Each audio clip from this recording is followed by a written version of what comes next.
Vous avez l'obligation d'assurer votre véhicule dès lors que vous l'utilisez. Il y a des garanties, j'ai envie de dire, minimales à respecter qu'on appelle l'assurance au tiers. Si vous décidez de conduire un véhicule sans assurance, il y a, j'ai envie de dire, deux aspects au niveau de la sanction. Vous allez avoir le premier aspect qui est l'aspect pénal, puisque de conduire un véhicule sans assurance, c'est un délit. C'est passible de 3 750 € d'amende, d'une peine de suspension du permis de conduire et d'autres peines complémentaires, et même de la risque de confiscation du véhicule. Ça, c'est le volet pénal.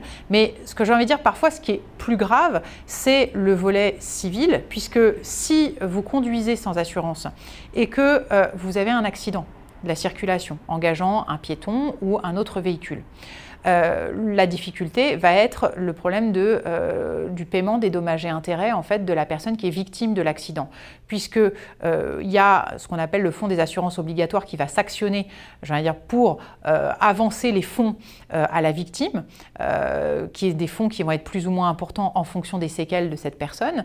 Mais derrière, il ne faut pas imaginer que le fonds des assurances obligatoires va vous en faire cadeau. Elle va forcément venir derrière, vous réclamer les sommes. Et ça implique nécessairement parfois des sommes très importantes et donc de devoir payer pendant des mois, voire parfois des années, l'indemnisation du préjudice de la victime de l'accident que vous avez causé. Donc parfois faire quelques économies sur un contrat d'assurance, ça peut entraîner des conséquences qui sont gravissimes à terme sur le plan de l'indemnisation de la victime.